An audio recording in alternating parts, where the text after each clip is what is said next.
last year. Take a look at this. This is their 18th annual. Their goal is to raise $325,000.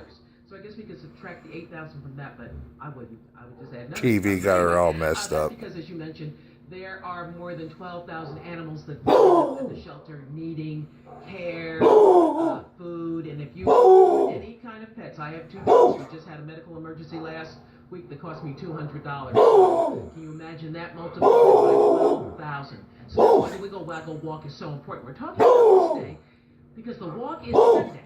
But you need to register now. You can register as an individual or register as a team. What is it, girl? What is it? You can go to their website. All of the TV. are there as well as It's the TV. You should bring plenty of water for you and whatnot.